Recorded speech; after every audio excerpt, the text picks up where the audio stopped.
Semuanya baik.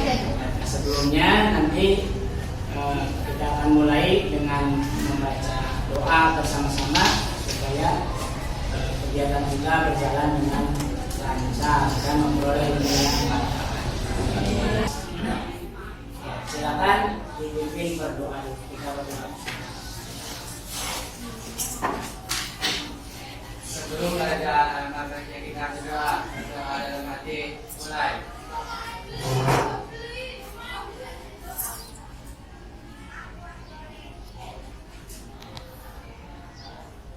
Berdoa selesai memberi salam.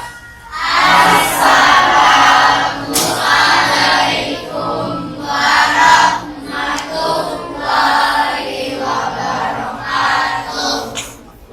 Hari ini yang tidak hadir siapa? Yang tidak hadir Salsa. Kenapa Salsa? Sakit? Gak tahu ya, nggak tahu. Nah, ya nanti kalau misalkan ada yang tahu, nanti diajak ya, jangan sampai tidak masuk. Terima kasih. Hari ini sudah siap kita belajar? Siap. Ya, semangat. Bagaimana itu? Ya, karena panas ya. Terus muncul bayangan air gitu ya. Ketika didekati ada tidak? Kemana perginya?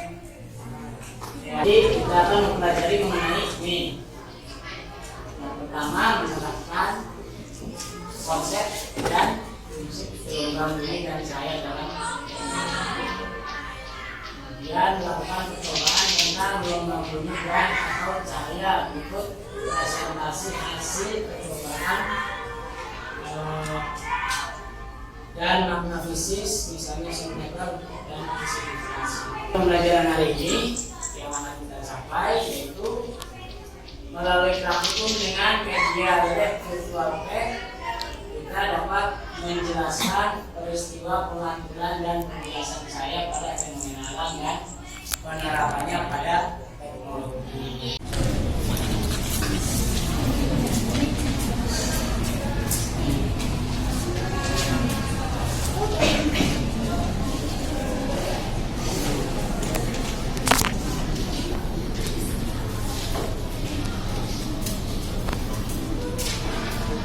Baik, selesai waktunya, silakan dikumpulkan lagi. Rasa adanya sih. Boleh? Kegiatan kita melakukan percobaan dan diskusi di dalam kelompok. Ini dibagi berapa kelompok? 1, 2, 3, 4, 5. Nah, silakan. Ya, kelompok cukup satu saja. Silakan pelajari dulu FAPD-nya. Coba diperhatikan. Ini lurus ya, tidak bengkok. Ini lurus. Nah, coba saya masukkan sini.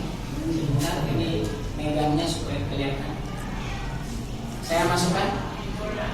Nah, coba lihat. Sebelah sini dulu. Bagaimana keadaannya? Kelihatan ya? Dari belakang kelihatan? Nah, bagaimana? Bengkok. Sudah muncul apa yang ingin kamu ketahui dari peristiwa ini? Coba silakan kamu tulis di LKPD. Bengkok. Gelas yang berisi air. Kalau sudah, kamu baca di LKPD percobaan 1. Percobaan 1. Di halaman 4. tempat, silakan sambil dibaca LKPD-nya. Kalau kesulitan boleh ngacung bertanya.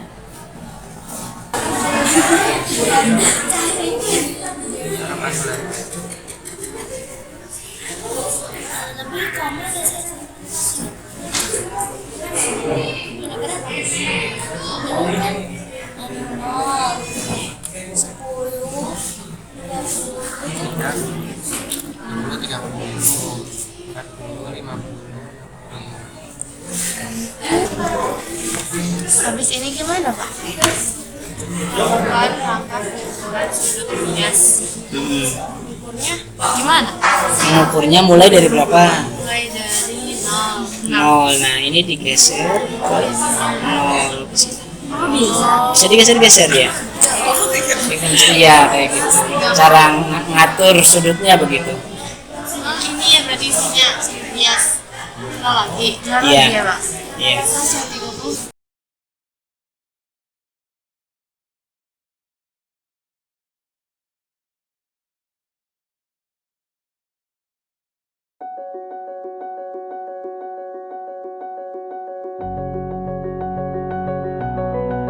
Assalamualaikum warahmatullahi wabarakatuh.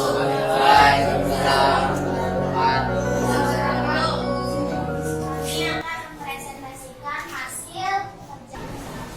Jika medium 1 dan 2 berbeda, apakah terjadi pembiasan cahaya laser? Iya, terjadi pembiasan cahaya. Di antara udara dan air medium, manakah yang memiliki indeks bias lebih besar? Udara. Udara sama dengan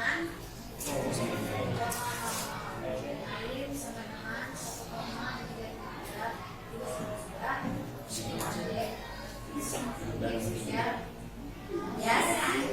lebih besar. Bagaimana arah pembiasan cahaya terhadap arah lambat lurus cahaya jika cahaya datang dari terang menuju air?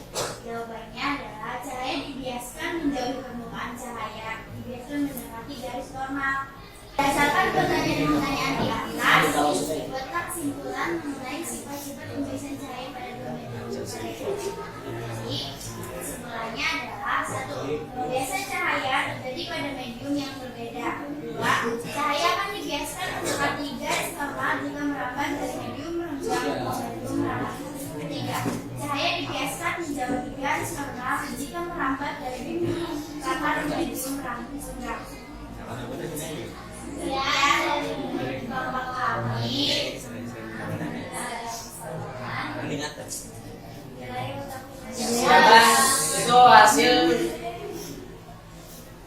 Itu hasil dari kelompok. Bagaimana arah pembiasaan cahaya terhadap arah kabel peluru cahaya jika cahaya datang dari udara menuju air? Baik, ada pertanyaan seperti itu. Kalau dari apa? Medium? Dari udara ke air ya? Ya, silakan.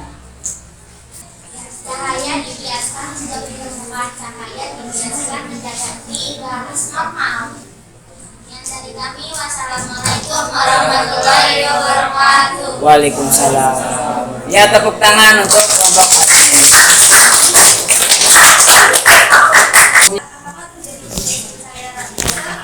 Jawabannya ya, karena terjadi pembiasan cahaya.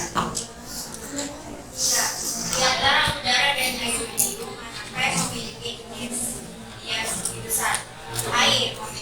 1 dan 2 berbeda, apakah terjadi pembiasan cahaya laser? Jawabannya ya, karena terjadi pembiasan cahaya.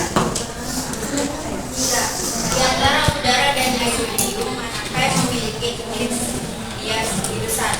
Air. Berdasarkan pertanyaan di atas, buatlah kesimpulan mengenai sifat-sifat pembiasan cahaya pada dua medium pada grafikun. Kesimpulan dari pembiasan cahaya adalah di antara udara dan air, udara memiliki indeks yang lebih besar dari air. Jika cahaya datang dari udara menuju air, maka mendekati garis lurus. Dan sebaliknya, jika cahaya datang dari air menuju udara, maka menjauhi garis lurus. Ya. Dilihat dari gerakan gas antara udara dan air, manakah medium yang kerapatannya lebih besar? Jawabannya air, karena udara memiliki kerapatan yang lebih rendah.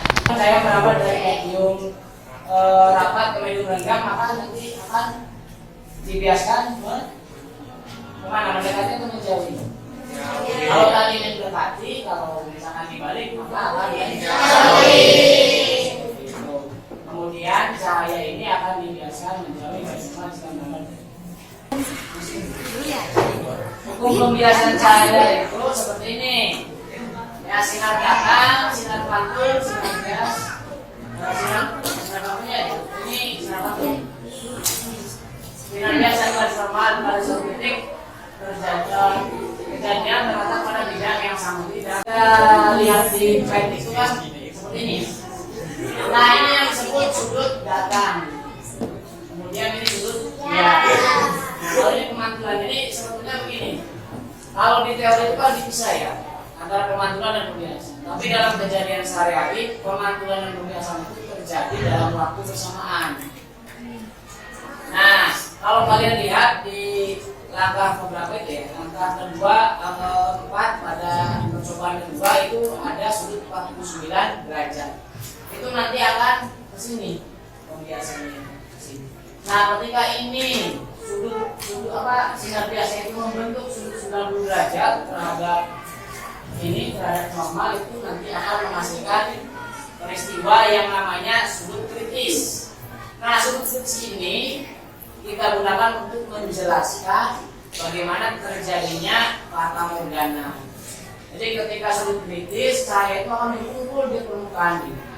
Ketika berkumpul cahaya di sana, maka seolah-olah di tempat itu seperti ada air.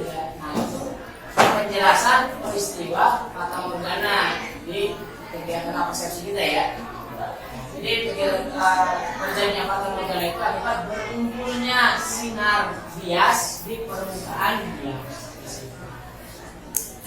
Nah, itu sudut itu kalau kita dekati nanti sudutnya itu berubah, maka akan hilang cahaya yang seperti ini.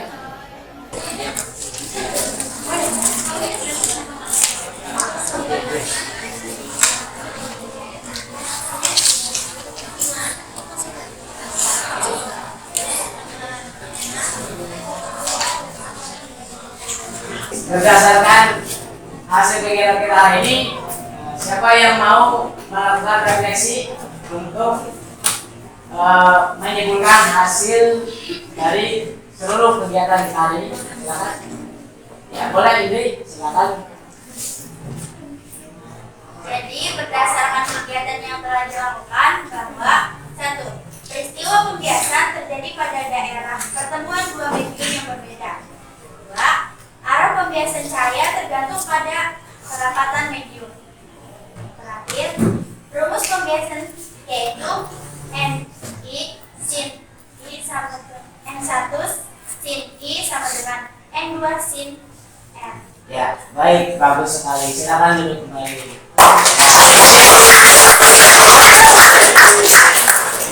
Ini sudah ada sedikit gambaran ya mengenai pembiasan cahaya. Nah, nanti pada pertemuan berikutnya kita membahas mengenai pembiasan cahaya pada keadaan tertentu, yaitu mengenai materi dispersi. Dispersi ini bisa menjelaskan mengenai bagaimana terbentuknya pelangi ketika terjadi hujan dengan adanya sinar matahari.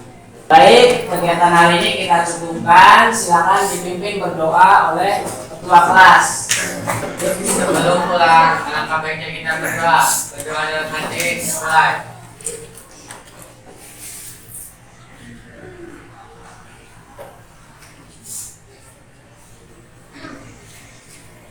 Berdoa dan salam.